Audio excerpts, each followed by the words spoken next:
Hi friends, welcome back to my channel. నేను మీ మౌనిక. మనకి కార్తీక మాసం అంటేనే దీపాలు. ఎన్ని దీపాలైనా పెట్టుకోవచ్చు. వీటికి ఈ మాసంలో వెలిగించే దీపాలకి మాత్రం లెక్క అంటూ ఏమీ ఉండదు. అలాగే మనకి ఉసిరికాయ దీపం చాలా ప్రత్యేకమైనది. ఈ మాసంలో వెలిగించే ఉసిరికాయ దీపము వీలైనంత వరకు వెలిగించడానికి ప్రయత్నించండి. ప్రతిరోజు ఉసిరికాయ దీపం పెట్టుకున్నా మంచిదే. అలాగే జిల్లెడ ఆకు కూడా చాలా ప్రీతికరమైంది ఆ శివయ్యకి, అవి కూడా పెట్టుకోవచ్చు. ఇది నేను మార్నింగ్ గుడికి అనేసి కట్ చేసుకున్నాను. ఇంకా వెళ్ళడానికి కుదరక ఇట్లనే ఫ్రిడ్జ్లో పెట్టేశాను, అందుకే కొంచెం డ్రై అయినట్టుగా ఉంది. ఉసిరికాయ దీపం అంటే చాలా ప్రీతికరమైంది. మనము ఉసిరికాయ దీపం అయితే ప్రత్యేకం అని చెప్పొచ్చు. అలాగే ఈ పై పార్ట్ కట్ చేస్తాం కదా, దాని మీద కూడా మనం దీపం వెలిగించుకోవచ్చు. అది కూడా ఉసిరికి సంబంధించిందే కదా. దీపం అనేది ఎలా అయినా పెట్టుకోవచ్చు ఈ కార్తీక మాసంలో మాత్రం. మామూలుగా అయితే మనకి 11, 9, 5, 7 అంటే పెట్టంలే, కానీ 7 అయితే పెట్టము. అట్లా ఏవైనా కౌంట్ ఉంటుంది. కానీ కార్తీక మాసంలో మాత్రం ఎన్నైనా పెట్టుకోవచ్చు. లెక్క అంటూ ఏముండదు. ఎంత వెలుగులో ఉంటే ఆ శివయ్యకి అంత ఇష్టం అంట దీపాలు. ఇంకా మనం ఇలా ఉసిరికాయల్ని సిద్ధం చేసుకొని వీటిపైన గుండొత్తులు అనొచ్చు, పువ్వొత్తులు అనొచ్చు, వాటిని మనం సెట్ చేసుకోవాలి. అలాగే కార్తీక మాసంలో సోమవారము చాలా ప్రత్యేకమైన రోజు.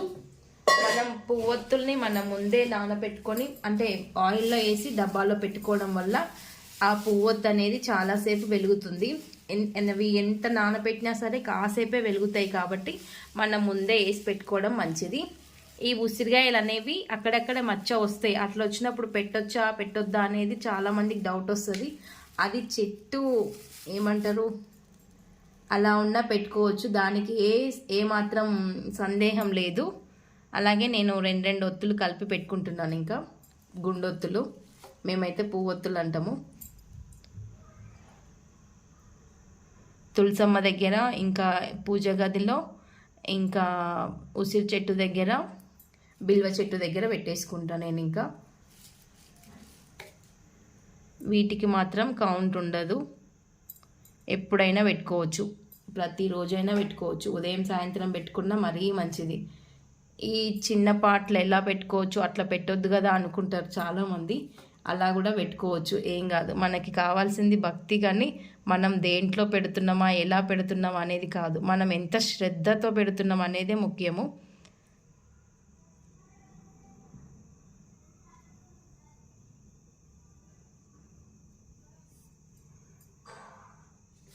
మనం ముందే నానబెట్టుకోవడం వల్ల ఎక్కువసేపు వెలుగుతాయి. ఇంకా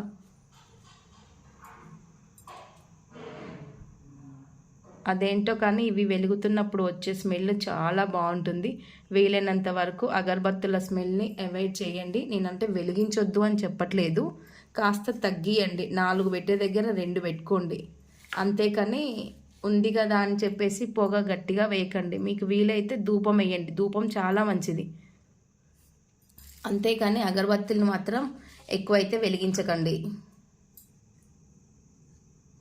అప్పట్లో అగరబత్తులు ఏమంటారు, న్యాచురల్గా చేసేవాళ్ళు. ఇప్పుడు అన్ని కెమికలే కదా, వాటిని ఉద్దేశించి పెట్టుకోండి. ఇంకా నావైతే రెడీ అయిపోయినాయి. ఇంకా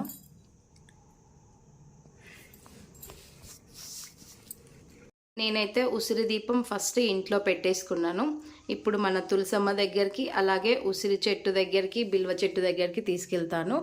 అలాగే మనము అగ్గిపుల్లతో పెట్టాలా, అగరబత్తితో పెట్టాలా, క్యాండిల్తో పెట్టాలా అని చాలామందికి సందేహాలు వస్తాయి. కొవ్వొత్తితో మాత్రం పెట్టొద్దు. అలాగే అగ్గిపుల్లతో పెట్టినా కూడా తప్పేమీ కాదు. ఎవరి నమ్మకం వాళ్ళది, ఎవరి శ్రద్ధ వాళ్ళది. మనకు ఉండాల్సింది భక్తి. ఏ పుల్లతో వెలిగించామనేది కాదు, ఎంత శ్రద్ధతో చేసామనేది ఇంపార్టెంట్. అది మరవకండి. నమ శివాయ, ఓం నమ శివాయ, ఓం నమ శివాయ. మనం ఆల్రెడీ అక్కడ పసుపు కుంకుమలు వేసుకున్నాం కాబట్టి ఆ దీపం దగ్గర కొన్ని అక్షంతలు వేసుకోండి. తులసమ్మ దగ్గర ఉసిరి దీపము.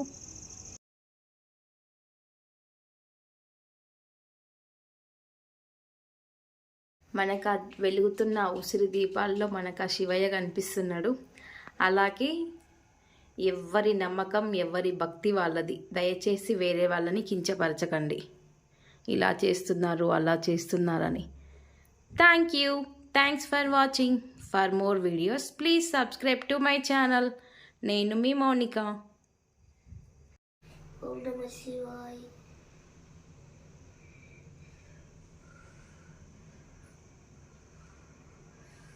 కార్తీక సోమవారం కనుక లింగాష్టకం కానీ, శివాష్టకం కానీ, బిల్వాష్టకం కానీ, ఇంకా రుద్రకవచం కానీ, ఏదైనా సరే శివ అష్టోత్తర శతనామావళి కానీ ఏదైనా ఒకటి ప్రతిష్ఠించడానికి, ప్రతిష్ట అంటే ఇంకేదో అనుకోకండి, పఠించడానికి అంటే చదవడానికి ప్రయత్నించండి, లేదా వినడానికైనా ప్రయత్నించండి.